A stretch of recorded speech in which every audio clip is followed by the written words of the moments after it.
Oh putain.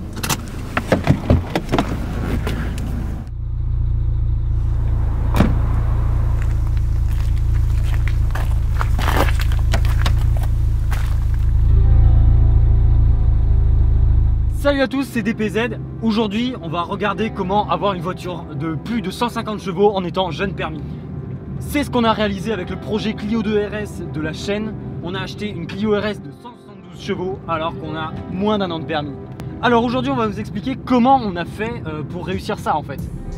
Comment on a trouvé la voiture, comment on l'a achetée, quel budget on s'est attribué, comment on a fait pour l'assurer, ce qui est très compliqué en étant jeune permis. Alors déjà, la première étape, c'est d'identifier le modèle de voiture que vous voulez acheter.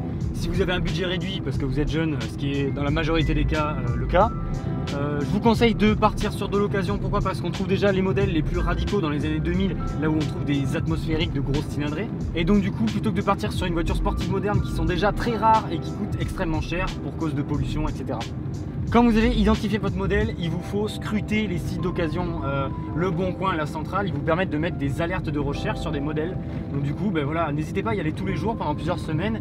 Et faites gaffe les gars, c'est pas parce que vous loupez une occasion ou quoi qu'il n'y en aura plus jamais. Il y en a tous les jours des bonnes occasions, il faut juste bien les repérer.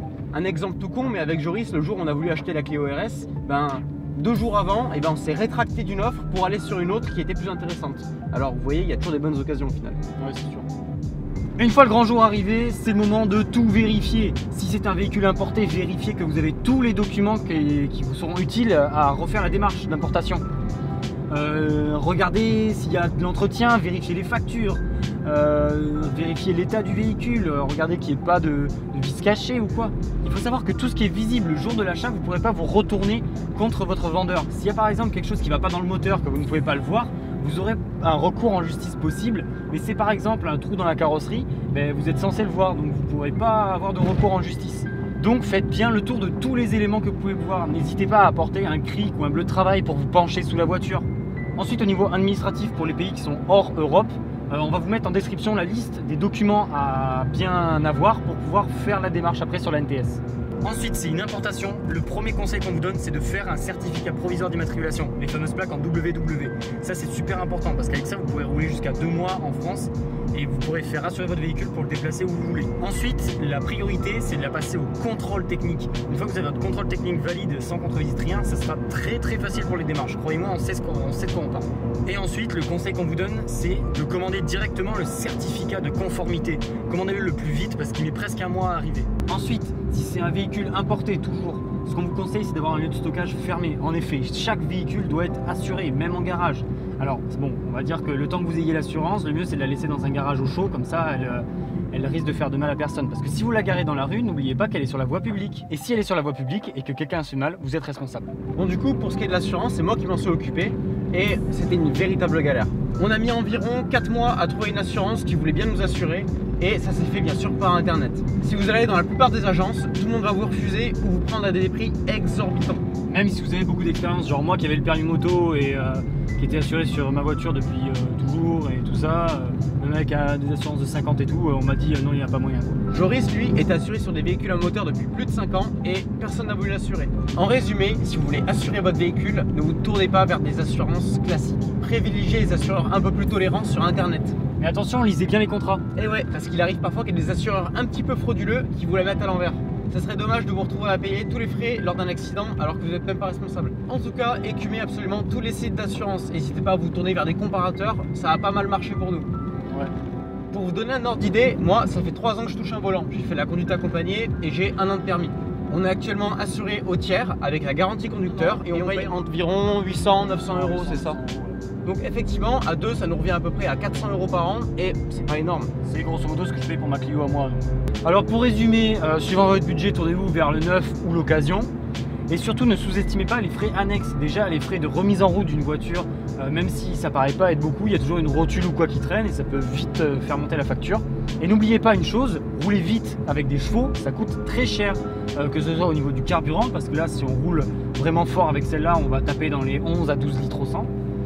Il ne faut pas oublier les pneus, un train de pneus de 4 pneus, là, ceux-là on les a payés, j'avais eu une remise dessus, mais on les a payés environ 300 à 400 €. Les plaquettes de frein, ça s'use très vite également quand on y tape dedans, les disques de frein, etc. Donc n'oubliez pas que rouler vite, ça a un coût. Des fois, il vaut peut-être mieux se tourner vers un petit daily et une plus petite sportive plutôt que d'avoir une grosse sportive tous les jours. Bon, trêve de blabla administratif, on va vous dire concrètement qu'est-ce qu'on a fait sur cette Clio RS parce qu'on sait que c'est ça que vous attendez. Alors quand on l'a ramenée, ça faisait un bon moment qu'elle était stockée dans un jardin. Donc les disques de frein étaient complètement rouillés, il y avait plus de plaquettes un peu partout. Donc ce qu'on a fait déjà, c'est qu'on a remis le freinage aux normes, c'est-à-dire qu'on l'a vraiment remis à neuf quoi. On en a profité pour purger le liquide de frein et le remplacer par du liquide de frein 5 points, puisque si on veut faire du circuit, ça sera toujours bien d'avoir du liquide de frein qui résiste à la température. On en a également profité pour changer les durites flexibles de frein par des durites flexibles tressées, donc dites aviation, qui donnent un meilleur feeling sur la pédale de frein. On a également fait une vidange de tous les fluides moteur boîte, par sécurité en fait. L'huile, on savait pas trop ce qu'il y avait dedans et puis depuis combien de temps est-ce qu'elle était là, donc par sécurité on a tout changé. On en a profité pour mettre fin à ces plastiques complètement collants qu'on vous avait montré dans la première vidéo. On vous fera d'ailleurs une petite vidéo pour vous montrer comment on a fait, si vous voulez, marquez-le en commentaire si vous voulez voir. Pareil pour les feux ternis, on les a changés. Si vous voulez qu'on vous montre en vidéo comment est-ce qu'on peut faire, nous on est chaud pour vous faire un petit tuto. Donc dites-le nous dans les commentaires. Ensuite, ce qu'on a fait, c'est qu'on lui a donné des nouvelles chaussures, c'est-à-dire qu'on a changé les 4 pneus, on a mis des Pilote Sport 3 de chez Michelin, parce que la taille correspondait pas pour le contrôle technique avec les anciens pneus qu'il y avait, donc voilà, c'était en plus des pneus neige qui étaient complètement morts, donc voilà, on a mis des bons pneus, les Pilote Sport 3 et pour l'instant on en est très content.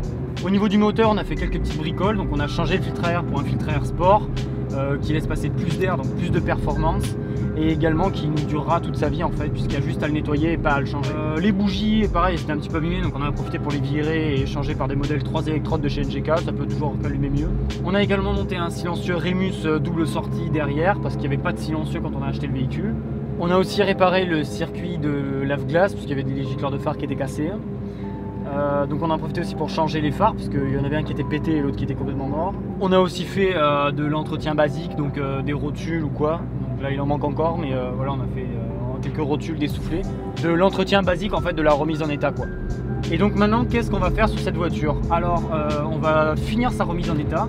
Donc il nous manque une ou deux rotules à l'avant, une bonne géométrie. On va également repeindre les jantes parce qu'elles sont affreuses. On va également s'occuper du réglage de la suspension, parce que ça, elle est pas du tout réglée. En fait, l'ancien propriétaire a mis des ressorts courts, mais sur des amortisseurs normaux. Putain. Voilà, en parlant de ressorts courts et d'amortisseurs. Bon, du coup, je disais, il faut un gros réglage de suspension, puisqu'en fait, ce sont des amortisseurs d'origine et ils ne travaillent pas dans la bonne plage vu que la caisse a été rabaissée, mais les amortisseurs n'ont pas été adaptés. Donc, il y a un gros réglage, un gros travail à faire là-dessus. Puisqu'en fait, sur les virages où on se met à la limite où il y a du bosselet, en fait, elle devient, en fait, c'est vraiment un ressort, quoi. Il n'y a plus d'amortissement. Donc vraiment, ça, c'est à régler. Le freinage aussi est à revoir un petit peu dans le sens où il surchauffe de suite et les plaquettes gèlent. Donc est-ce qu'il faut changer plaquette ou quoi? On va essayer déjà de roder un peu mieux plaquette disque et de voir ce que ça donne. Donc voilà, il y a un petit peu ça à voir. On a également une sonde lambda qui se met en erreur, la sonde après catalyseur, donc à voir si c'est juste une erreur ou si c'est la sonde qui est vraiment morte. Et on a aussi un gros bruit sourd qui sort, donc c'est pas trop où, possiblement à l'arrière ou à l'avant, il y aurait peut-être un roulement. Donc voilà, là on attend de sortir du confinement pour mettre la voiture sur un pont et vérifier les roulements, parce qu'on a un bruit sourd de roulement qui se fait entendre, donc voilà, il faudrait régler ça aussi. Bon, en gros, pour conclure, n'oubliez pas que rien n'est impossible. Regardez-nous, on a acheté une Clio RS alors que moi j'avais encore 18 ans, avec Gabi on avait à peine 19. Avec de la motivation, tout est possible, donc pas d'excuses. Retroussez-vous les manches et achetez des putains de sportives. Bon, sur ce, pour continuer à suivre le projet, n'hésitez pas à vous abonner à la chaîne. Pour le soutenir, vous mettez des pouces bleus sur cette vidéo. Et puis nous, on vous dit à bientôt pour de nouvelles vidéos. Allez, ciao!